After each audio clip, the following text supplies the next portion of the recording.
Welcome to the In Search of More podcast. I am your host, Eli Nash. Join me weekly on my quest for more from myself and more from this world. We'll see you on the other side. All right, welcome, Tamar. Thank you. Thank you so much for having me. I'm sitting here with Tamar Berkowitz, a healer. We'll say somatic healer. Sure, yeah.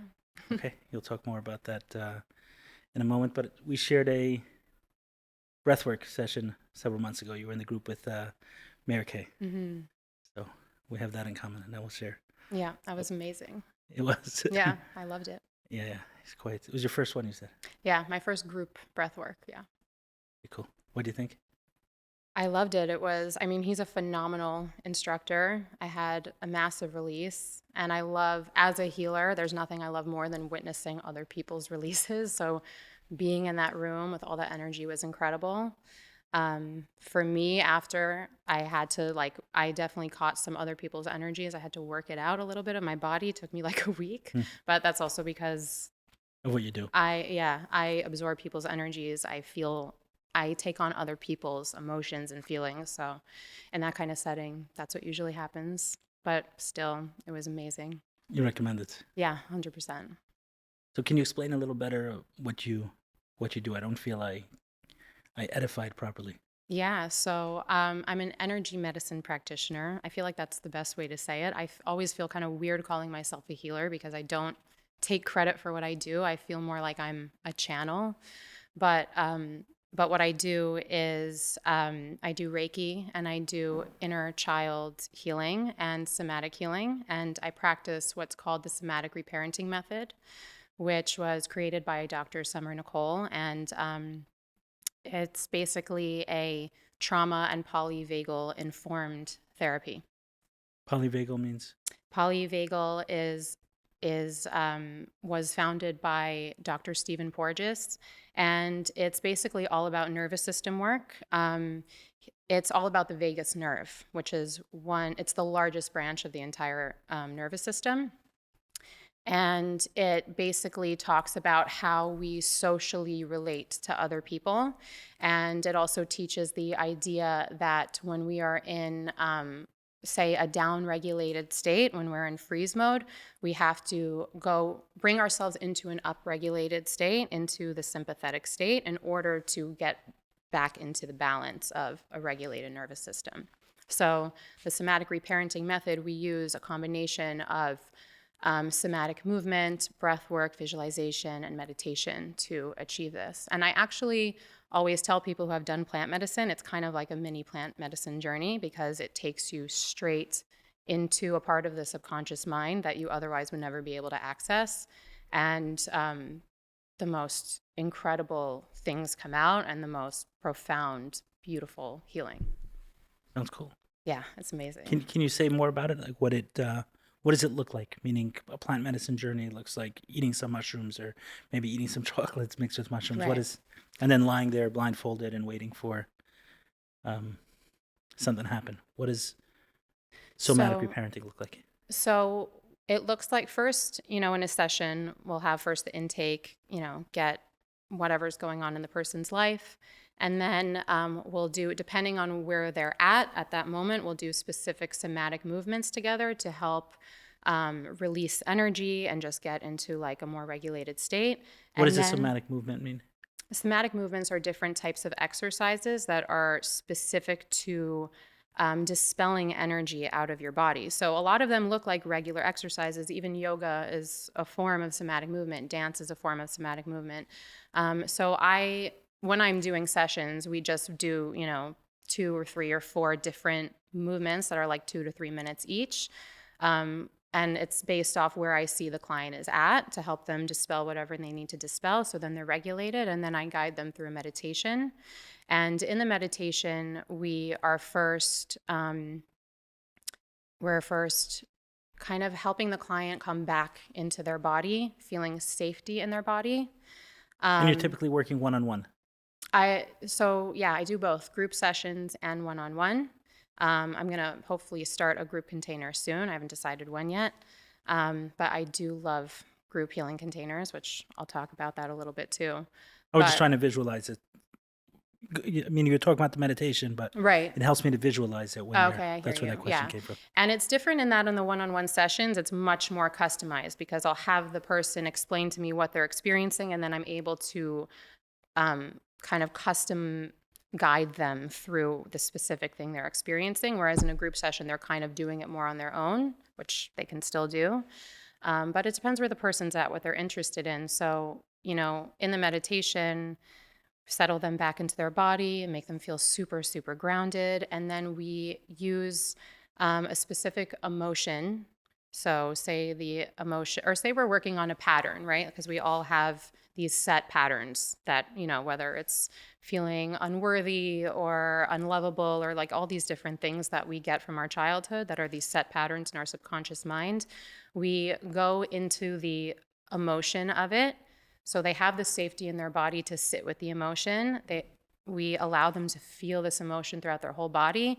And then I guide them to somatically locate in their body, where do they feel a sensation? And this is all nervous system healing. And this is all key to healing really any trauma, because the key to healing trauma is coming back into our body and feeling safe in the body. So when we do this through connecting the somatic feeling in the body with the emotion, we're able to sit with it. Then we're able to work through it. So then we do that a number of different ways. One way is we'll use the imagination to see what picture comes up, and then we kind of have a conversation with this picture. And this is when I say it's like a plant medicine journey, this is the part that it's like that, because it's bringing you into a very deep part of your subconscious mind that you're now able to like really look at and process, whereas otherwise you're not really able to do that. And then we go from there into an inner child healing session. So once, they have this feeling in their body, they're able to pinpoint the youngest age they felt this feeling, and we go visit that child. And then I'm able to guide them in the conversation. And most of the time, with people I've never done inner child healing work, most of the time at first your inner child wants nothing to do with you and they ignore you, and it's very emotional, very hard, and very scary for many people, because essentially we abandoned our inner child throughout our whole life because we're just in survival mode. We're just trying to survive and live. So the inner child feels abandoned, and we have to make that inner child feel comfortable, feel seen, develop this relationship of trust, so that we're able to co-regulate with our inner child, which then regulates our own nervous system. And typically when you're working with a client, it's kind of a one and done, or consistently working with the same client? Yeah, so usually people want more. They're not done with one session. I mean, when you do one session, you're going to one point in time, and every session looks totally different. Sometimes people will come out like totally euphoric. They have this amazing experience. Sometimes it brings up a lot of pain, and then they're really processing this pain for a long time and integrating these changes. Because the other thing that's happening with this meditation is we're reprogramming the subconscious mind, which, I mean, there's more work to be done with that, because the only way that works is through repetition. And remind me what your original question was, because I just lost my train of thought. If it's people are coming right. for one session or multiple. Right. So, yeah. So I was saying how all the sessions can look totally different. But it really opens up this, people see what you can access and what you're able to heal and how profound it is, and they generally want more. And so the way I generally do it with people is I use the chakra system as a map to the body, and we go chakra by chakra, starting with the lowest one, because if there's a blockage, say in your lowest chakra, everything else is blocked. So we go from the bottom up, and there are specific different patterns that the energy of those lives in specific chakras, because there's different energies with each chakra. So we'll go into the different kinds of emotions that they're feeling pertaining to this specific chakra, and then we'll go into that. So we're clearing that energy center. And so each session we'll move our way up. And sometimes if something comes up that they're just, thinking about this one thing they're going through, and so we'll just forget the chakra thing today and we'll just focus on that, and we'll take you where you need to go. How did you get into this work? So it's a long story. It's good we have a long time. Yeah. So I actually used to be a hairstylist and makeup artist years ago. Never ever knew that I was born to be a healer. Never saw that coming ever. But when I started having kids, I started getting progressively more and more sick. I started developing different autoimmune diseases. And I mean, throughout my whole life, I have a lot of childhood trauma. So I had eczema my whole life, ADHD and clinical depression and anxiety that came with that my whole life. But once I started having kids, I started developing extreme vestibular migraines, like a chronic vestibular migraine condition, which left me completely debilitated the majority of the week. There was like maybe one day a week I was actually functioning. Was it during pregnancy or after childbirth? After childbirth. Generally, it's a beautiful thing when women are pregnant. These symptoms kind of go away because our bodies are so loose from the elastin in our bodies. Everything loosens up because the source of all this stuff is inflammation and tension. So we don't really hold much tension when we're pregnant because we physically can't. So because of that, generally women who normally get migraines or things like that don't get them when they're pregnant, which is like such a blessing.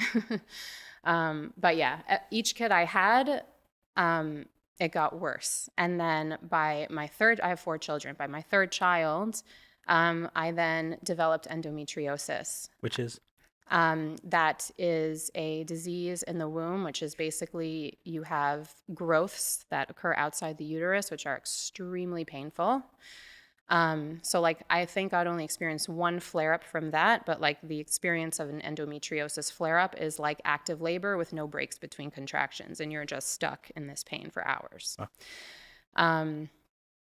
So, which honestly is not so different from having the migraines I had because they would last anywhere between 12 to 36 hours where I'm literally just isolated, stuck in pain. So anyways, when in January 2021, actually, let me backtrack a little bit. So yeah, no, this was January 2021, I had flare-ups of all these things at once. I had my chronic migraines, the endometriosis, eczema, TMJ. I have TMJ also, temporomandibular joint disorder. They all flared up at once.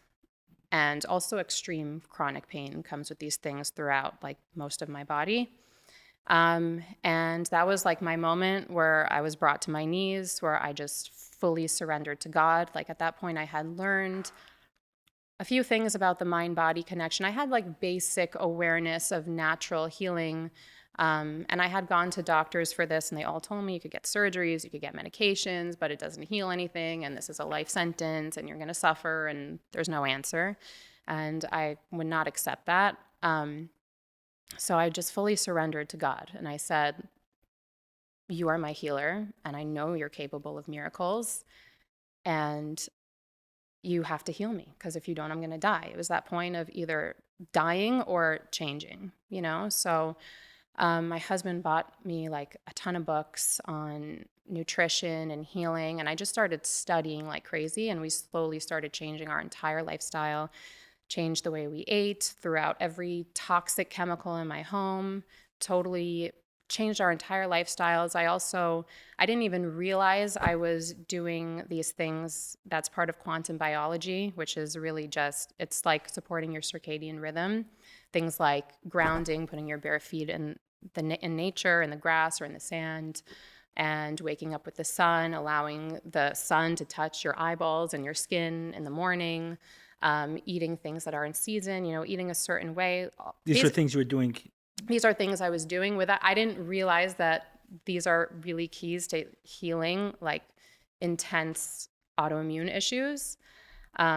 Because you'll only figure this stuff out once you go down the rabbit hole. It's not it's not publicized, although thank God it is starting to become more mainstream. But I was just so rigid because I was so adamant in changing my life to heal that I started waking up at 5 a.m. and I had my whole routine of like making my herbal concoctions and meditating and being in the sun and going and grounding, exercise, movement, whatever it was. And I slowly started to heal. And not only did I totally heal, but I became healthier than I've ever been in my entire life, like more vibrant, more energy than I had when I was a child in my 30s. And it was amazing. And it ended up leading me to mindset work and learning about healing through divine feminine and masculine energy dynamics. And it led me on this whole path of like so many different healing modalities. And then just in the last year, my whole healing journey took like a crazy turn, because at this point I'm studying and I'm learning about how the root cause of all disease really is emotions. And that's like, that's very triggering for people to hear. It doesn't make sense to a lot of people. But when we come down to the root of what's going on, like, yes, there are environmental factors and all these things, but what is creating the environment in our body that can harbor this disease? You know, because sometimes like you have people living in a household with mold, one person gets horribly sick and the other person doesn't. What is that?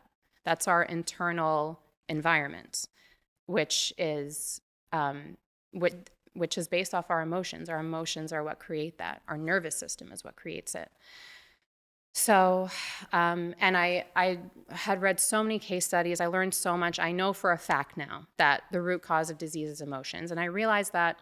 You say that's very triggering for people. Why? What kind of? Because they are like, how can you say that? How can you say that I have cancer or any of these horrible diseases that is their own, like it's their fault. They take it as they're being blamed. Oh, being blamed. Yeah. Okay.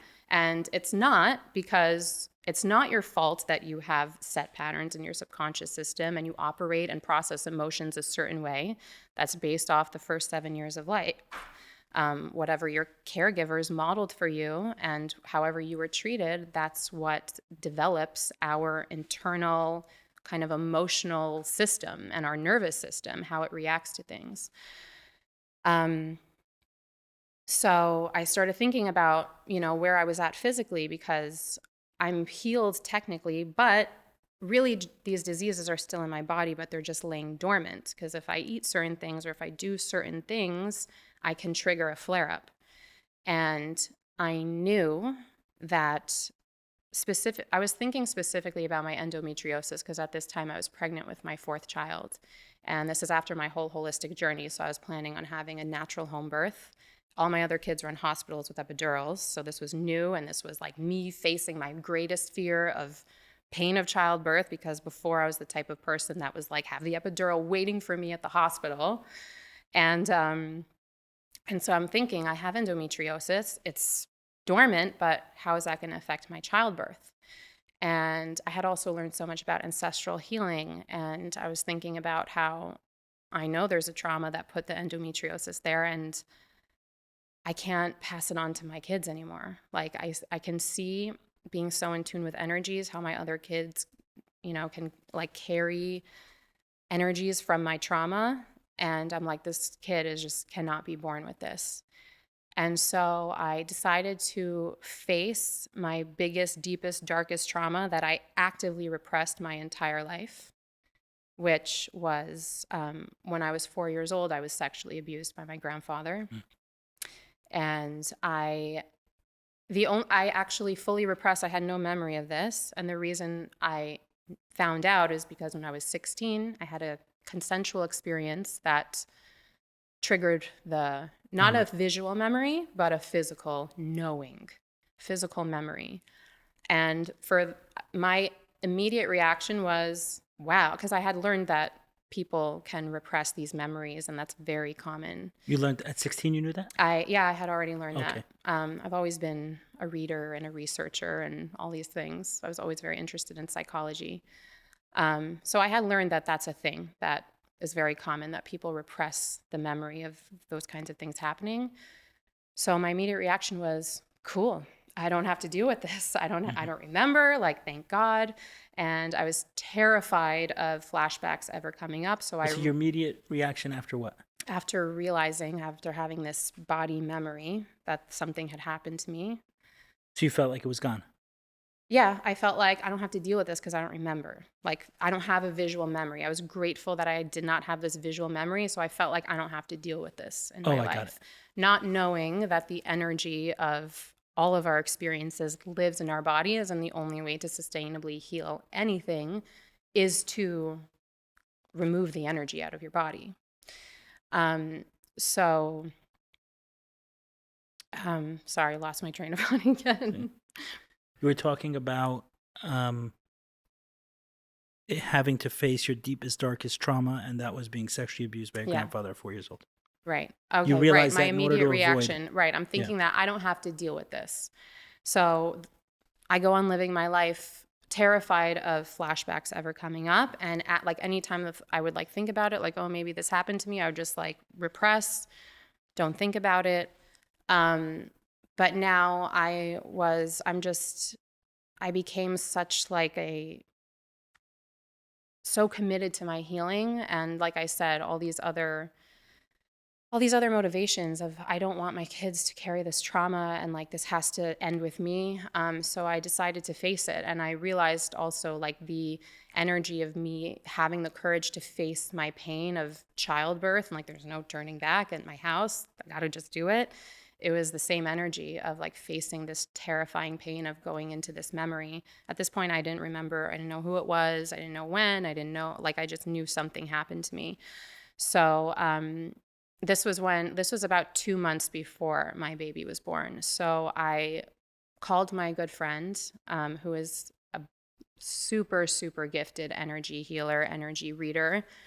And she did a session with me, and she pretty much brought me into the memory. And she herself, it's really incredible what she does. She herself is able to visually see what's happening. And so I found out what it was, and it actually validated every issue I've had in my entire life. It made my whole life make so much sense, including even my relationship with my grandfather. I always had this unexplainable disgust and hatred towards him, and I never knew why. And so, yeah. So is he still alive? Have you spoken about it with him? He's still alive. I've never spoken about it with him. I just visited this a year ago. I don't know that I care to talk to him about it. I don't think I do.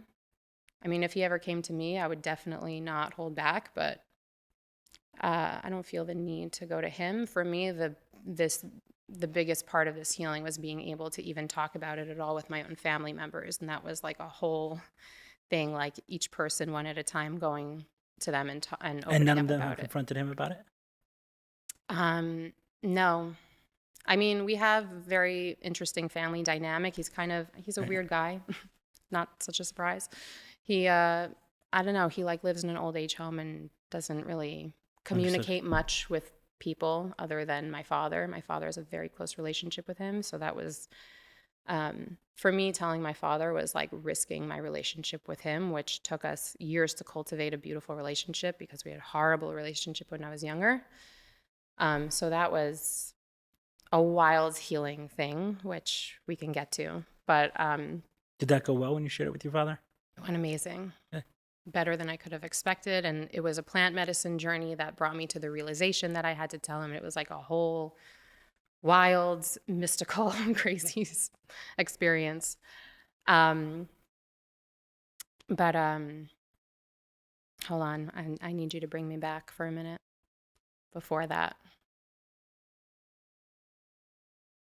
You were talking about preparing for your fourth birth, the natural birth, and having to deal with the sexual abuse. Right. That's So kind of I how you faced went off. this. Yeah. And facing one was facing the other. Mm-hmm, mm-hmm. Yeah. Okay. I mean, yeah, we can go into, the healing of being able, So when I found out, when I had this session, I had actually just a few days before had my first introductory class to this somatic reparenting method facilitator training, where before I signed up, it was like the Dr. Summer Nicole gave us like a 2-hour class just talking about what it was and then like selling us the program if we wanted to join.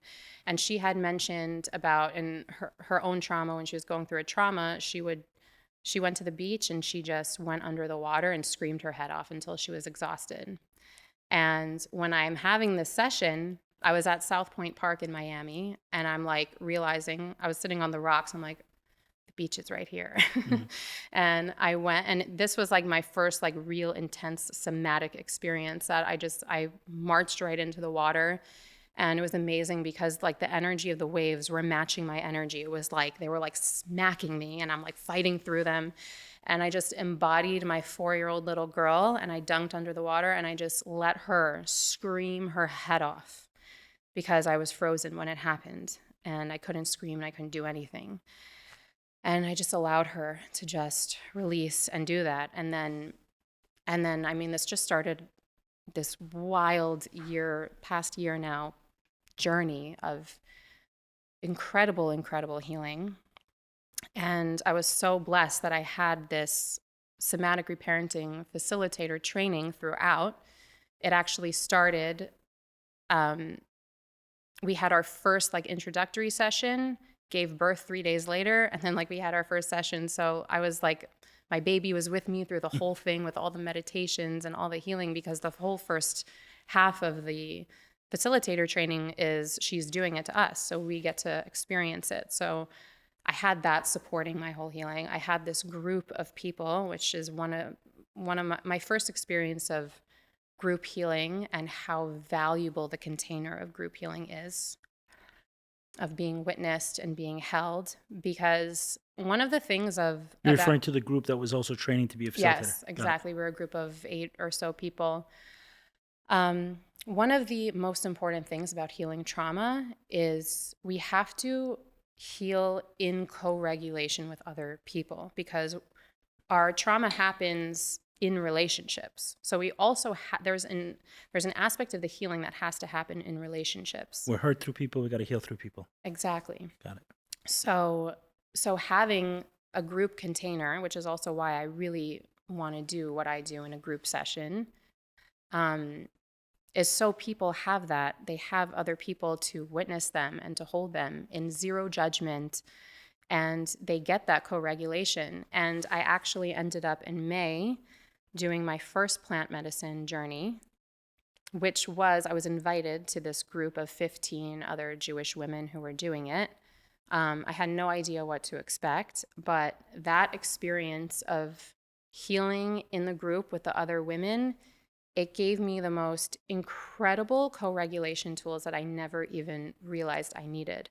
For example, with this trauma, I have the most amazing mother in the world. I never would suspect that I had anything to even heal with her, because she's an incredible mother.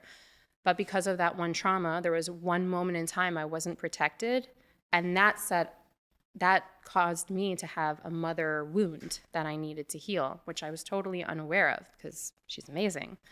So being in this group of women, having them act like a mother to me and like hold me and just pet me like as if I'm a little girl, and telling me over and over, you're so innocent, never should have happened to you, all these beautiful things, that literally was just the co-regulation I needed, that brought me to such a place of wholeness. And it really helped me in my quest to try and forgive my abuser. And the only reason I'm on that quest is because I've experienced in my relationship with my father a miracle of when I was able to forgive him for the things that we went through when I was a child, which was on my own. I never had a conversation with him about it. I needed to do it to free myself. He just like automatically changed and became this most present, amazing, doting father out of nowhere. And as soon as I forgave him on my own, no conversation with him. So God showed me this wild, wild miracle. And I got to see firsthand how when we heal, it heals our entire family, really. How the energy just affects everybody around you. And so I also gained my freedom. So to me, I'm like, the only way I'm going to be free from this is for me to be able to forgive him in some way. Him being your grandfather. Yeah, exactly. So I actually did get to a level of forgiveness with him when I did a cord cutting session, which is an energetic session, an energy session where you, and I was guided again by my friend Faye, she's amazing.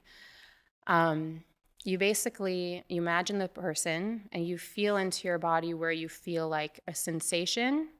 And that is where there is what you can picture as like an umbilical cord or some kind of cord attached to you and attached to the person. And then you're guided in this meditation of this whole process of cutting the cord, pulling it out, and then destroying the cord, and then you're left with like this gaping hole that you have to now fill up with like divine love and light. And I didn't go into that session intending to forgive him in any way. It ended up naturally just happening, which was wild. But again, there were still many layers. That was before my plant medicine journey. So I was still dealing with so much anger and rage and betrayal and all the things. And the plant medicine journey was able to show me what parts of it I was holding on to that were actually mine and what are others. Like I was angry for other people too, because I felt the responsibility to protect my family from this information. At first I thought I would never tell anybody, keeping this to myself, because I felt that responsibility to protect them, which is not my responsibility. That was a decision you made as a 4-year-old or as a teenager? No, now in the past year. Oh, you made the because I decision. haven't even looked at this until a year ago. Understood. No, but the decision to protect your family from the information. Yeah, that happened. That was a recent decision. Yeah, when I first found out, I thought I would never tell anyone. It wasn't also a decision you made as a child? No, I didn't remember as a child. I figured out when I was 16 something happened to me, and then I was like, cool, don't have to think about that, don't know what it was, don't know who it was, I just know that something happened. And that was really interesting too, because then once I went through it, like once I faced it, I then had to go through the process of like becoming like a victim, because I'm someone that I can't, like I am for myself anti-victim mentality. I have no patience for that. That's not me. Of course, I have all the patience in the world for other people who are still stuck in that, and I help them come out of it. But for myself, I will never be a victim of anything. But I couldn't connect to it. That can be a dangerous place to be also. Yeah, exactly. And this is how I learned this lesson, because I couldn't heal because I couldn't drop in to like what actually happened to me. Because also as someone who's like experienced with inner child healing, I'm like looking at it like this happened to you, little 4-year-old Tamar. This didn't happen to me. I'm coming in now as your mother to reparent you and be there for you and heal you. But that happened to you. I couldn't like really take that in, that this is something that happened to me. So through all the different, I bought this workbook called the Healing Sexual Trauma Workbook, which has a lot of amazing, amazing tools. And that's where I learned like everything about specifically sexual trauma and how to work through it and how it affects you and everything.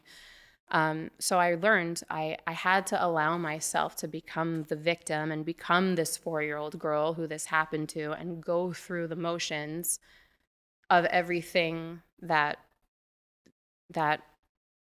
a survivor goes through in order to then become the survivor. Like I couldn't just go straight to being the survivor. Right. I had to go through the betrayal, the grief, the mourning, everything, you know?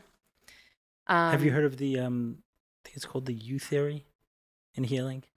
That, so we're often on, one part of the U, right? Mm-hmm. Kind of, let's say the left top portion of it, and we want to get to the other side. It's like, okay, we're here, and how do we get there?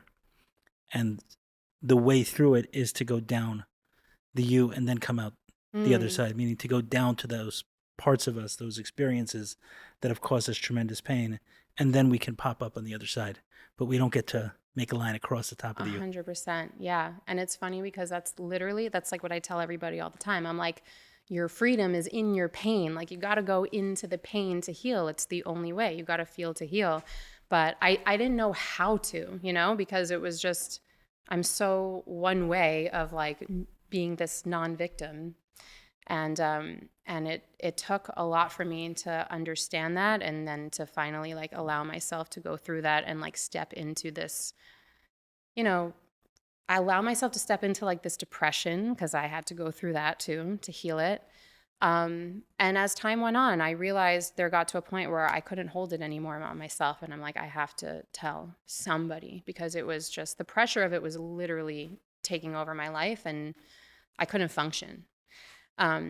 And so the first person I told was my sister, because in my mind, I'm like, I can't tell my mom. Because I can't put that on her, that she's going to feel so guilty that she didn't protect me, that I didn't want her to experience that feeling. The need to protect our loved ones. And so I told my sister, and she gave me, and this was months later, she gave me the most validating response you could ever get, which again was such a testament to how people feel our energies. She said, it's almost like I knew exactly what you were going to say before you even said it. And I mean, it just hit me. I'm like, oh my God, you've been carrying like the energy of this, which like, I know these things. I know about ancestral trauma. I know about how energy works, but just to have that response. And then I ended up telling my mom a few months after that, because I also went through this process of just knowing wholeheartedly that I went through this in order to help other people, and that I have to share my story. Because even in the small ways I have, it was like the impact I saw it have on people, it was just very clear to me. I'm like, God, and to me also, it's like there's purpose in it. Why did this happen to me? It's, very much like what you do. It's like you use it to help other people heal and see that healing is possible and all these different ways they can do it. And so I had the courage to tell my mom, and she had the same response as my sister, which was unbelievable. And I'm beyond grateful, because I have so many friends who have gone through the same and were totally rejected by their families, which I can't even imagine. And those are the people I'm the most inspired by, because they're so committed to their healing and they just plow through, even though they're not getting the support. Like I mean, I know I'd be able to do it regardless, but that's just so hard. So I'm so blessed that I have that support.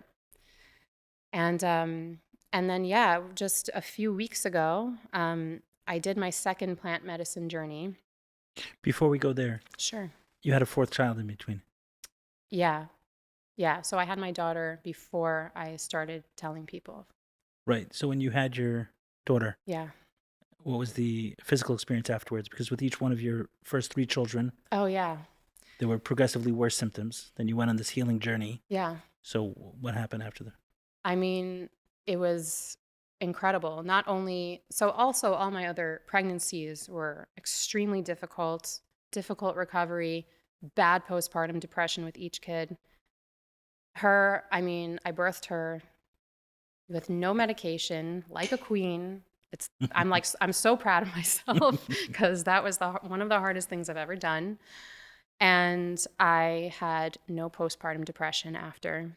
And I mean, it's been an amazing year, which I think also. And the physical symptoms as well. Yeah. The migraines, So I still, I did start to get a little bit of migraines still, but I also the frequency is nothing compared to what it used to be. The pain of it is nothing what it used to be, where I used to be totally like, no one could even open the door to check on me because the noise of a door creak would make me just throw up.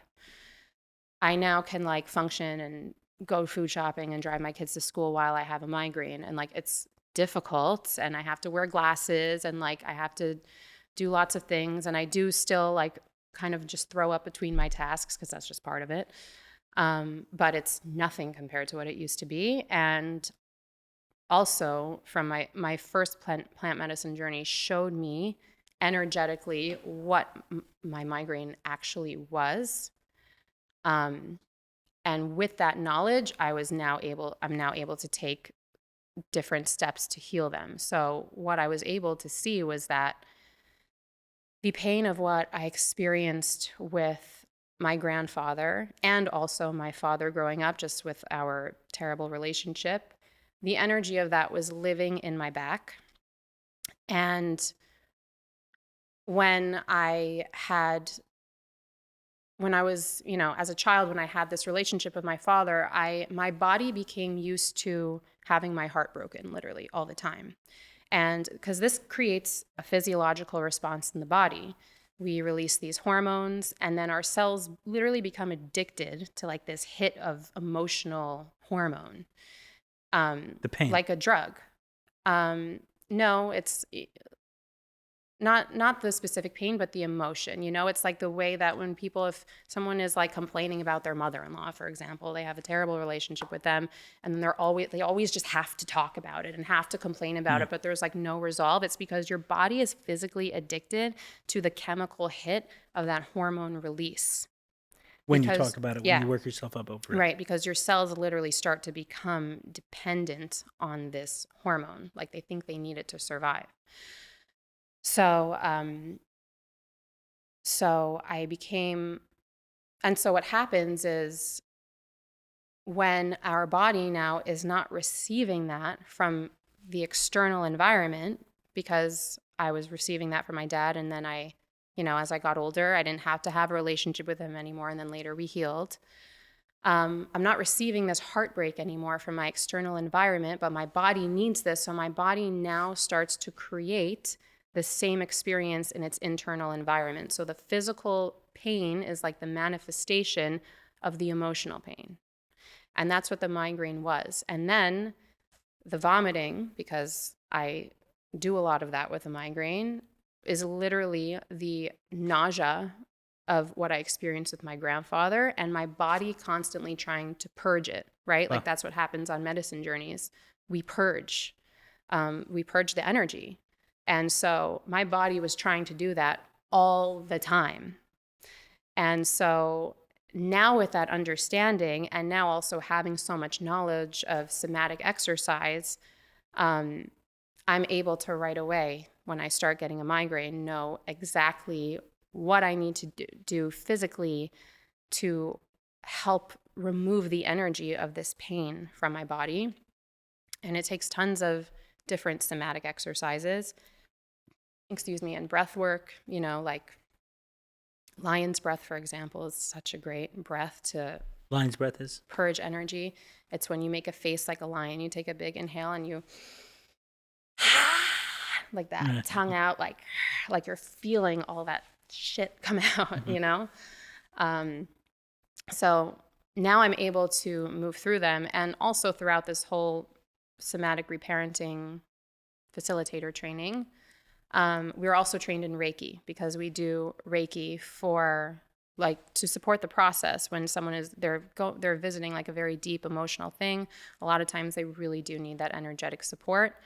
And I'm also able to kind of help them, because I'm able to feel what they're feeling and tell them, from my point of view, what's going on. And it helps move them along. But when we were trained in that, I was shown that I have this natural, incredible ability that I've had my whole life that I never realized what it was. That I'm able to move energy around. I mean, all of us can do it, but my whole life I have always physically felt it. I never knew what it was. I used to think like, why do I feel things and no one else feels them? Like, I don't see anything, but I feel things here. And I could also feel like, presence of beings and things like that. And my only reference as a child was horror movies. So I was just scared. I didn't know what it was, and I tried like shoving it down. But now I learned about what that all is the proper way. So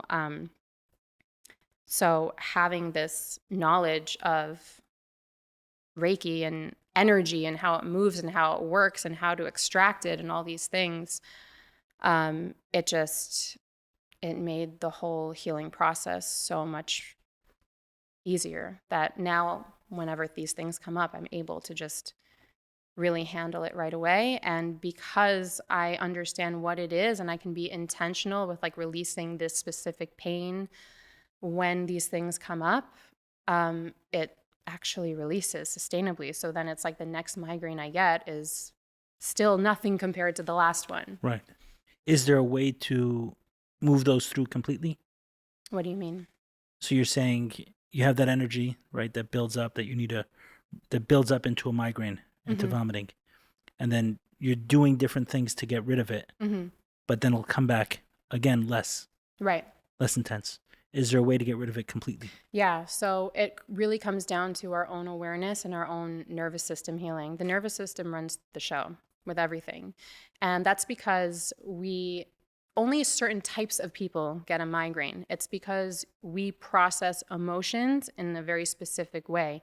And the characteristics are that we like pressure cook our emotions in our body, and we like get hot and flustered and frustrated, and our heads feel squeezed when we're stressed. Those are the types of people that get migraines, because energetically, like inside your body, you are cooking this in your head, and then it's like a pressure cooker, and it just, So the key to real sustainable healing is having the awareness of how your body is reacting to things, and then you're able to use these different tools within nervous system healing to regulate.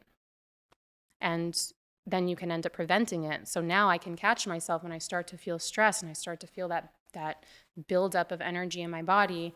I can catch it right away, and I know that I have to start doing things to bring it down and monitor. And like, it was funny when I first learned this stuff, I used to say all the time, like, I'm not a pressure cooker, and just like release it like in that breath, because it feels like you're releasing steam, and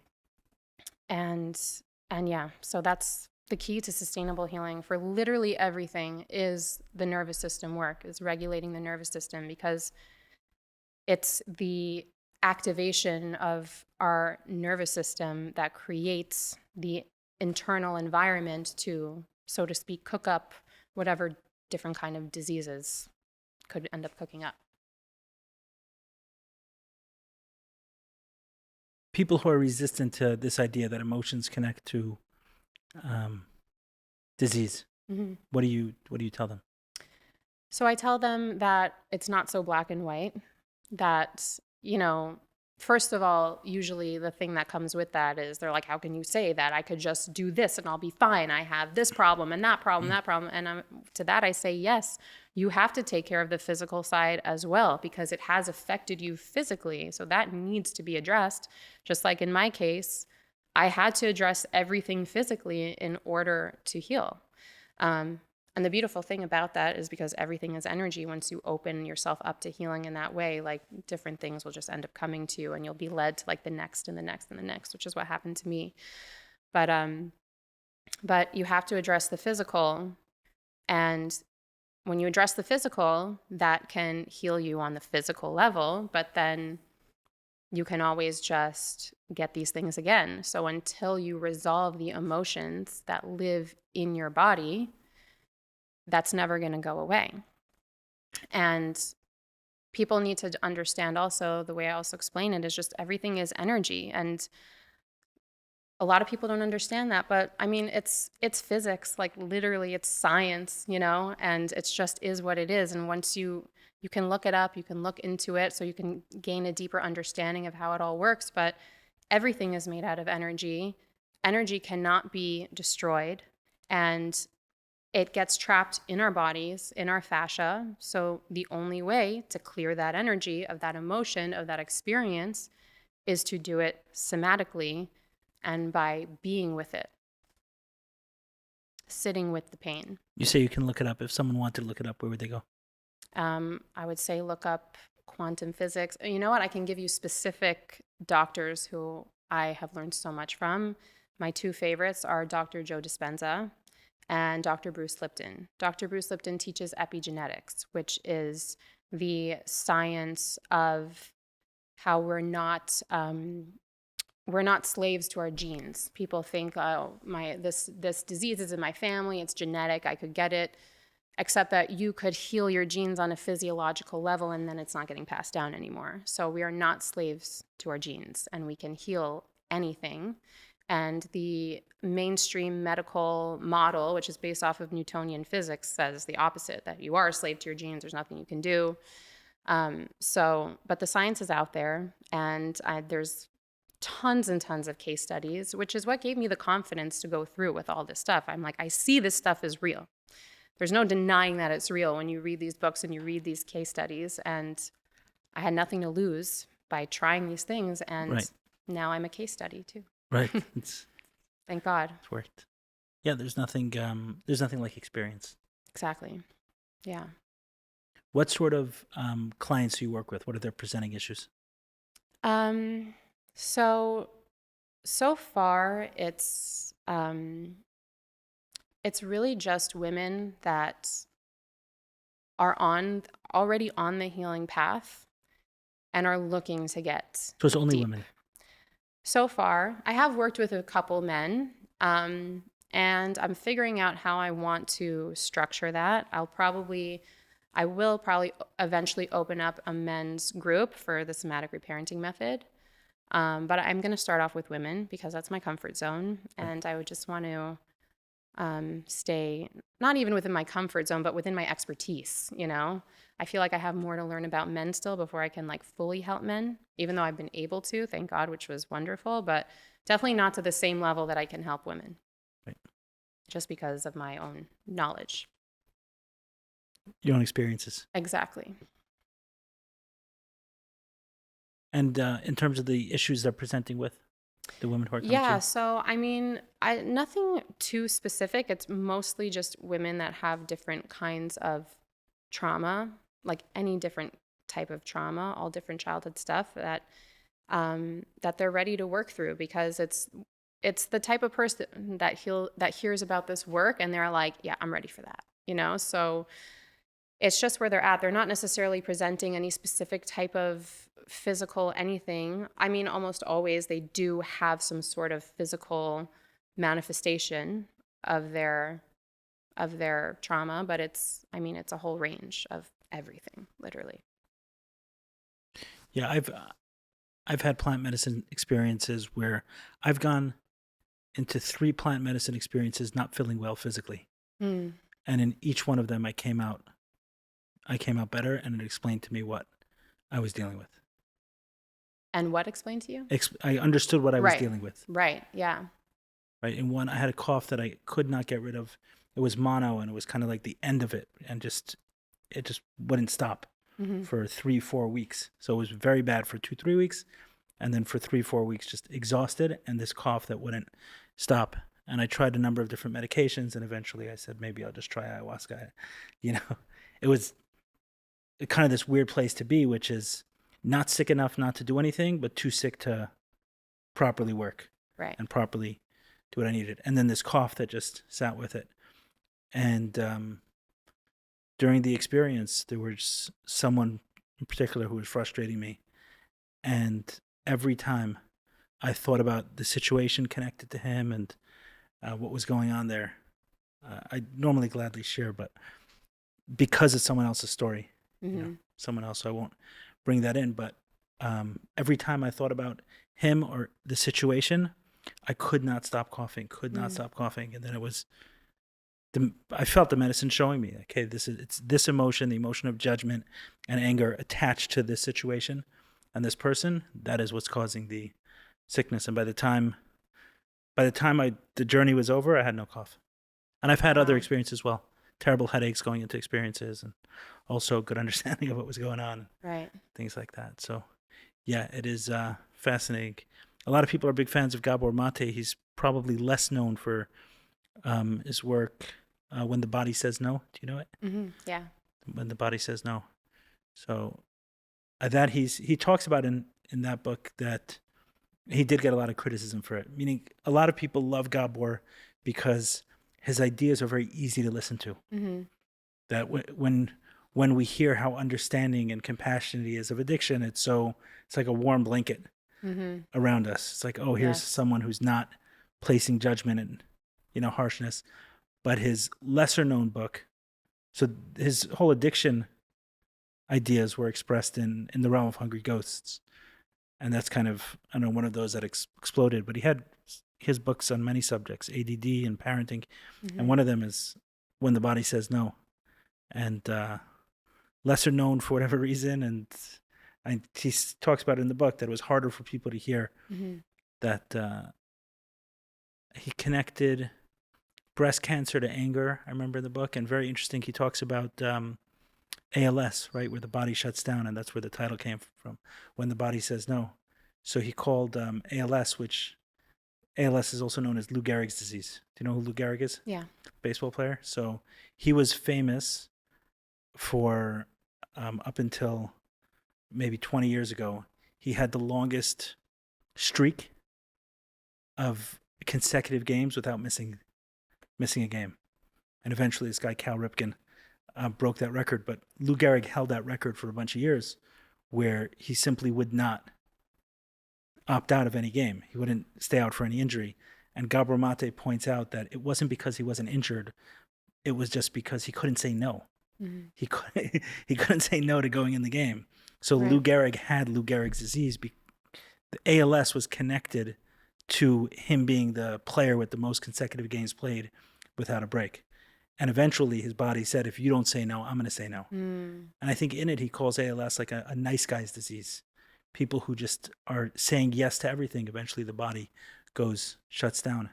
He brings, what's his name as an example? Who's the guy who wrote a bunch of books, a scientist with his eyes who has ALS? Oh, the name is on the tip of my tongue. Stephen Hawking. Yes. Yeah. Mm-hmm. So maybe nice guy is not the right word. It's more about the productivity of it. Like here's a guy who has every reason in the world not to continue researching, continue studying, continue teaching, continue learning. And there he is giving lectures with his eyes, writing books with his eyes.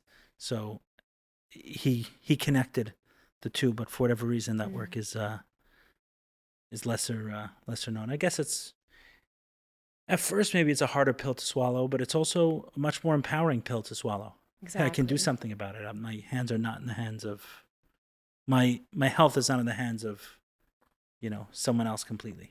Exactly. Yeah. I mean, this work has been the most empowering experience of my life. And even like what you said about the nice guy's disease, coming back to the nervous system, that's the fawn state of the nervous system, where, the nervous system modes, you go into either fight, flight, freeze, or fawn. Fawning is the people-pleasing, the nice guy, all that stuff. So that was his default nervous system reaction. And it eventually evolves.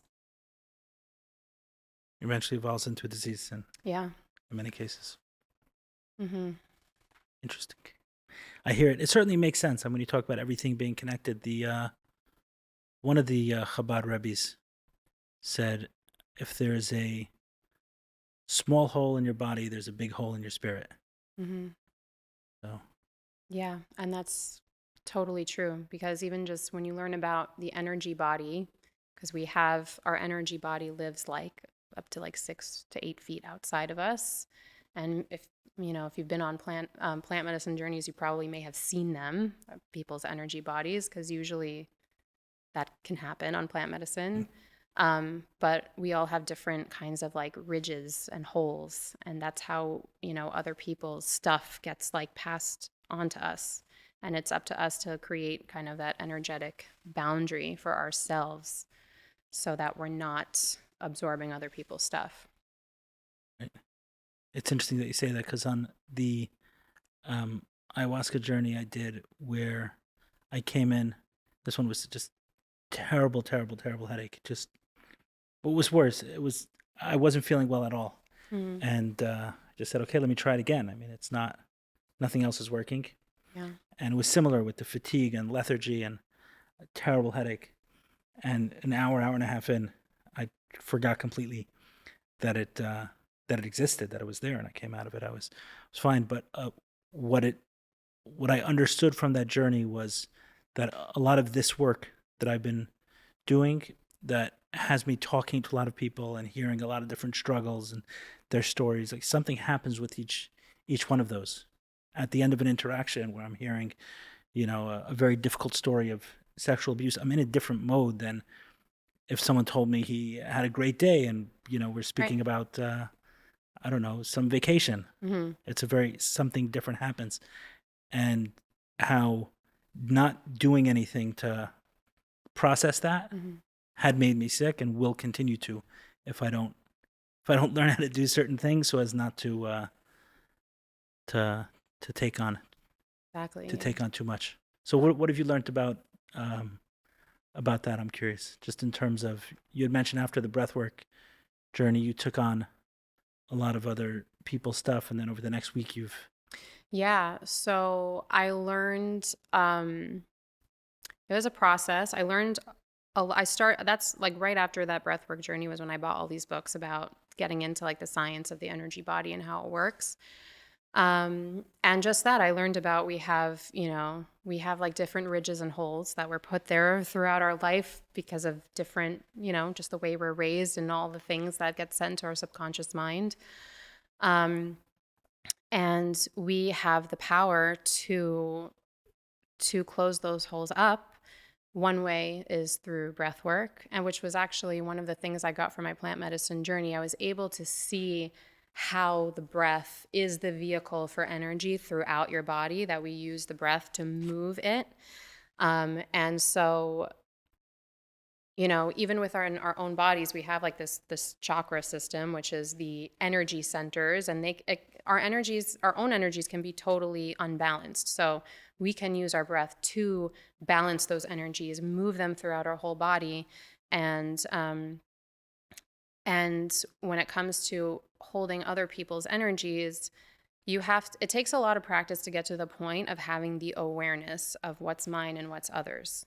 There was definitely most of my life I had no idea I was carrying other people's stuff.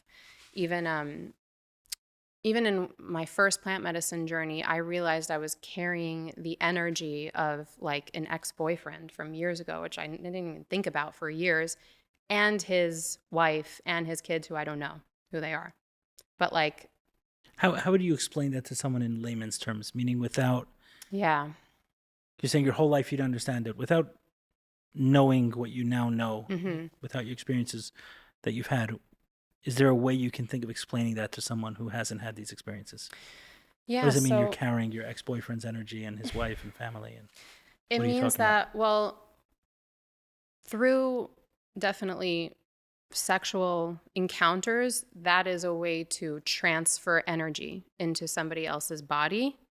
So, which is like, it's funny, like in the Jewish world, we're not supposed to touch before marriage and all those things. And that's actually very much protecting people, because you do literally have an exchange, an energy exchange.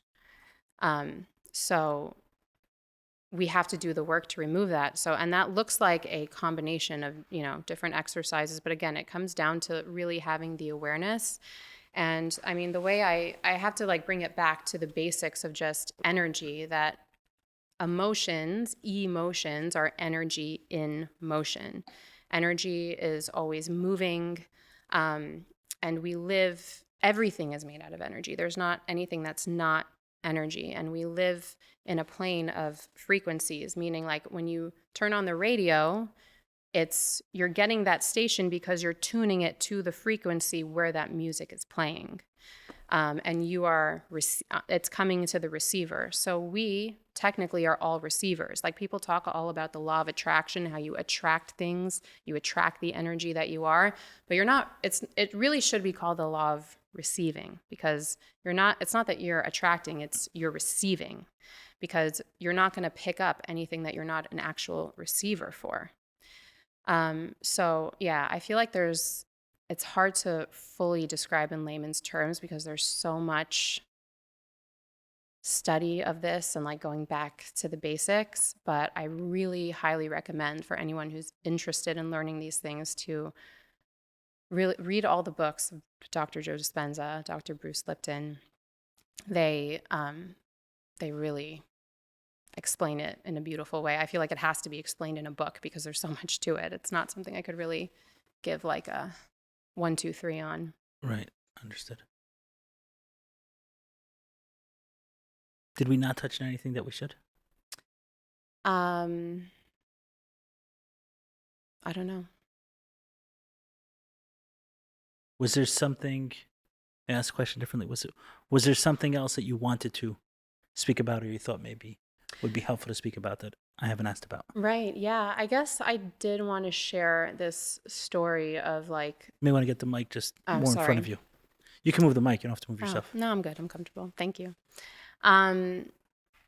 Yeah, this story of how I eventually led to telling my dad, because to me, for me, that was like, I thought I had already done the hardest things I've ever done, which was, having this natural birth and facing the pain of of my abuse. And I didn't realize that my actual greatest fear would be opening up to him about it, because I never considered doing it. I was afraid of, he's in bad health, and I was afraid of really like it making him worse.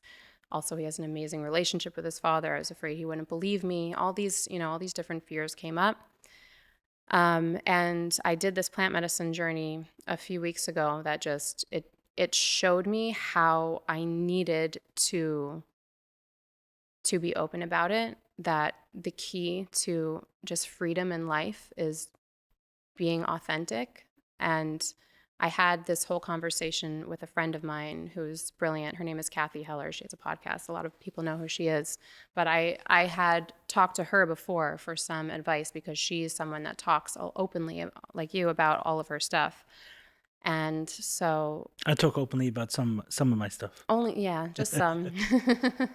But she's a very close friend of mine, and I knew that like she would have, like medicine for me here. And I reached out to her, and I'm like, how do you, just talk about these things? And she gave me this whole beautiful speech about authenticity and how, if you want to live in alignment in life and you just want the things that you want to come to you, you have to live as your authentic self. And the price of having a relationship with you and you being in your authenticity, like this is just the price to pay. And really, it was also just a lot of coming to terms with just being open about these things, like outing the abuser, like like I said, I felt the need to protect my family members and all these things, and just having this realization of how this is not my responsibility. And it still honestly makes me nauseous when I think about it. It's like so scary to talk about, but I know that it's so important, and I needed to, there was more to it. I realized also I was kind of avoiding my dad because I was scared of him bringing him up, and I'm like, okay, this is ruining our relationship anyway, so may as well just be open about it and see where it goes. But I really came to this point of like, wow, I'm risking this miraculous relationship we grew. I'm willing to let it all go if that's where it's going to go, in order to be able to just be my authentic self and be able to own that, like, this is what happened to me. And I went for it. And I'm totally heartbroken for him because he has to process it, but he also just had the most beautiful, supportive, amazing response. And actually, there was a wild energetic component to this, because after I sent him a voice note telling him the whole thing, and I right away texted my somatic reparenting method facilitator training group. I sent them the message, and I'm like, maybe you guys could send him some Reiki. Like, he's going through it right now, like whatever we can do to support him. And because we do that for each other all the time. And then it just hit me. I'm like, right, send him Reiki. And I right away just started doing distant Reiki on him. And I could feel this like mountain of something. And I couldn't, like, when I extract energy, it's like this interesting, it's whatever I feel, move my hands in a way, and then it's kind of this like gripping of energy, and then I like yank it out and get rid of it. And I couldn't grip anything because it was too big. And also before this on the plant medicine journey, I realized that I had, like I mentioned about how energies can be transferred through sexual activity. So I realized that I had a dark entity inside of me from my grandfather that was stuck there. And I was trying to do all the somatic stuff to get it out.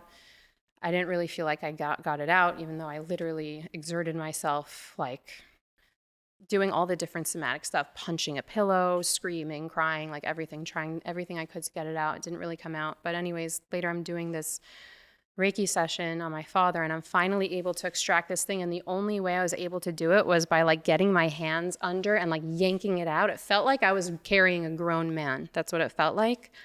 And I was outside in my backyard when I did this, and we have a lake in our backyard. And I made this, I usually make like a ch or like a sound when I yank something out. And the sound didn't even feel big in my body, but it like echoed across the entire lake and birds flew away. And I immediately collapsed backwards. Like I felt something fly out of me. And I realized in that moment that when I pulled whatever it was I pulled out of him, it pulled that dark entity out of me too. Oh, wow. Yeah. And I was just, I mean, my husband was with me holding space for me. And he was saying like, you know, you exerted yourself like crazy before with that thing and you were like fine after. And then you like did this and you collapsed and you were finished. And it like, I just had to breathe after. I couldn't speak. I couldn't move. I was just like, and yeah, so that was just another testament to how we can all be carrying these energies that are not even ours. And Reiki is another beautiful way to help people extract energies out of them. We really can't always do this stuff on our own, and we need to do this healing in co-regulation with other people. So, and even that, like I couldn't heal myself without healing him first. You know, it's like I couldn't get the entity out of me without taking it out of him, which I can't tell you how all of that works because it's very mystical and I'm not so sure. I just feel these things. But yeah, it was just miraculous. And yeah, and he just came back to me completely supportive, asking questions, trying to understand, and yeah. Awesome. God. So plant medicines is, this is new, this territory for you to explore. Mm-hmm. In this capacity, yeah. You described 2 experiences. Those have been your plant medicine. Mm-hmm. It's just fascinating. Yeah, plant medicine is, I mean, it's incredible what it can do. Which ones have you worked with? I did psilocybin and sassafras, but I prefer to only do psilocybin. I've learned. Right. In terms of plant medicine itself, the term. The term itself is more referring to natural medicines. The sassafras or whatever that is not. Right. I mean, yeah, that's the plant. I've worked with it. MD, yeah. Oh, it's a plant version of the MDMA, but what's actually being offered is not plant medicine. Oh, right. I hear you. It's not like it's not a pure plant. Yeah. Oh, It's not like a mushroom that's grown in here. Eat a mushroom. Okay. There's some other. I'm not sure exactly what it is, but there's some other.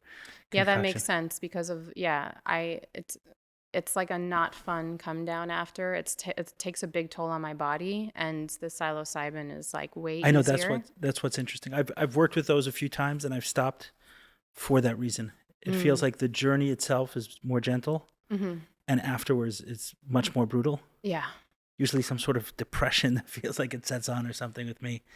And whereas the natural medicines, ayahuasca or psilocybin, have a much more intense experience during it, but afterwards I feel great. That's It amazing. doesn't have that after effect. Right. No, it's very powerful tools. Yeah. That's very powerful tools. I don't know where I'd be if I didn't find those. Yeah. You said you listen sometimes to the Right. So I wanted to tell you that I discovered your podcast sometime within the last year after being on this journey. So I actually discovered it first through the YouTube video you did with Rabbi YY, the taboos. Oh, the tackling taboos. I watched those too. Those were so deeply healing for me on my journey, so validating in so many ways, because there's so many aspects that it's so hard for us to like believe and be like, did this really happen? Am I making this up? Right. You know, you question yourself. And then he just confirmed so many different things from a Torah spiritual perspective, like about how the soul leaves the body. You know, like even like I have the memories now. So like I'm not like, I wonder if I know it happened. I saw it now. But even when I did that first session and she brought me into those memories and she said to me, the reason you don't remember is because as soon as he touched your knee, your soul left your body because it knew exactly what was about to happen. And he said, when we dissociate, the soul leaves the body. And I was like, wow. And it was just the most validating thing because that was very hard. Even though I get these things because I'm so in tune with energy, it's still hard to believe because it's obvious. It's just such a huge thing, So having that validation was incredible. And then I got hooked on your podcast, and it's just been endless support for me ever since. And you did also really help me prepare for the plant medicine journeys. Oh, is that right? Yeah. I mean, it started like coming to me, like when you're ready to do it, it calls you and you start hearing about it everywhere. And it's just, and I literally got invited to this journey. And I even told my friend when she invited me, I'm like, oh, I can't really afford it right now. She's like, I can sponsor you. I'm like, this is meant to be. So yeah, it's, I lost my train of thought now where I was going with that. You were talking about how the podcast helped you prepare for the plant medicine journeys. Yeah. So that was one of the things that I'm like constantly hearing about it. And yeah, it really, you helped prepare me for it, that like I felt like I knew what I was getting into, because I was super scared at first. I had done these things recreationally when I was like 19. So of course, not knowing anything, I like, went too hard, and I was like scared of like, it's going to take over. It's going to be this huge, intense thing. And I was nervous for that. But it ended up just being And they could be, but beautiful. with a good facilitator, they'll usually help you learn I had the the plan. most amazing facilitator, and she eases you into it. She gives you a little bit at first, so that and we did a whole meditation as it's hitting our bodies. And it was just like the most beautiful entrance into the whole thing. And everything about it was just incredible. The realizations you have, the changes I was able to make in my life, like things that I had no idea I was carrying or cared about my whole life. It's just incredible. Yeah, it's pretty incredible. Yeah. But the work never ends. There was a lot of stuff that you spoke about that brought up some things in me. So definitely more work to do. Yeah, all of us. Yeah. It doesn't end. That's, I tell everybody, like we're like an onion, like they say in Shrek. People are like onions. It's like you have whatever's ready to come up and be healed is the top layer. And it's like, it could be the same layer of one specific trauma. And like you healed that and you're like, oh, I feel so good now. And then like you get down to the next layer and you're like, oh, there's more. And I mean, that's just the process. And I feel like if we didn't have what to heal in our lives, like what is life really without these like profound, beautiful healing moments and these medicinal connections we get to have with other people through all these healing experiences. Like anyone who is in this world of healing can tell you, and I'm sure you can attest to this also, that like you start with one thing and it leads you to the next and the next and the next. And you just keep having these wild, beautiful experiences and connections with people. And it just makes your life so meaningful and fulfilling. And you find your purpose in it all, because your purpose is hiding in the pain. It often is, yes. Mm-hmm. Yes, I'm not sure there would be much justification for a compassionate God to put us through this level of pain without there being a deep purpose in it. Exactly. And deep growth as well. I found like go back and forth on it, but like which is more important, but it's kind of both, that when we go through deep pain, I think we need to find personal meaning, mm-hmm. and we need to find a purpose that serves the world. Right. Both. And if it was one or the other, if it just helped others and didn't help us, then it would feel empty. And if it just helped us and didn't help the world, it would also feel empty. It kind of requires both. Yeah. In some way. And I guess eventually they kind of intertwine and go hand in hand. Yeah, but it is a cool process. Nothing that's happening here would have happened without medicines, for sure. Right. Yeah. I mean, I believe wholeheartedly from my own experience and from what I get to witness with so many other people that you do end up finding your purpose in the pain. Like it's there always. And it's just a matter of getting to it, of peeling back all those layers and being fully devoted to yourself. That's what it takes. You have to have that full devotion to yourself it really all comes back down to like self-love, falling back in love with yourself. You're only going to give the best to yourself if you love yourself fully, and you can only give love to others as much as you love yourself. What do you mean by that, falling back in love with yourself? Because, when we go through trauma, in order to survive, we abandon ourselves. We abandon parts of ourselves, and it's not even a conscious thing. One of my friends, who also is a brilliant healer, described it in this way, that if you imagine like the timeline of your life and you're walking along and a trauma pops up and there's like this glass wall that pops up in front of you, And you can move through the glass wall and continue living your life, but that part of you at that age is stuck there behind that wall. So you have to, and so those parts of ourselves have been abandoned. Those are the inner child parts that we go back to, and they're like, don't want to look at you at first. They're like, you left me here. You don't love me. You don't see me. And we have to go back to them and show them, I hear you, I see you, I love you. And that it cultivates this self-love. And I feel like I'm also speaking on the self-love thing because I see the common denominator of just everyone who is, on this healing path who has gone through trauma. They have that major lack of self-love, and they have all of this negative self-talk. That's like the number one problem I see everybody has. And like, that's one of the first things you have to work on is becoming aware of the way you speak to yourself. Do you like mess up? I definitely see it with women much more than men. Women, for sure, really beat the shit out of themselves a lot. Right. We say, "Oh, I'm so stupid. I'm such an idiot. Why did I do that?" Like that's how we talk to ourselves like 100 times a day regularly without even realizing it. Not that as men we can't be hard on ourselves, but women seem to do it better. Right. Yeah. For sure. Well, we're way more emotional, but yeah. So yeah, it's really such, for women for sure, because I work with mostly women, it's all of this is a journey back to self, really, which takes self-love to come back to yourself. Yeah, awesome. I'm glad you joined. Thank you very much. I appreciate that. Got from behind the camera onto the... Are you going to watch your own episode? Yeah, for sure. Yeah? Yeah. Okay, some people have a hard time with that. Oh, no. That, let me just say humbly, that shows you where you need to heal. Should be able to watch yourself and love yourself. Why can't you look at yourself? There's a piece missing in this self-love. Well, thanks again. Thank you. I'm sure a lot of people will benefit a lot from this. And thank you. I got woke up some things inside me that maybe I'll do a session myself. Oh, wow. Thank you. That means a lot.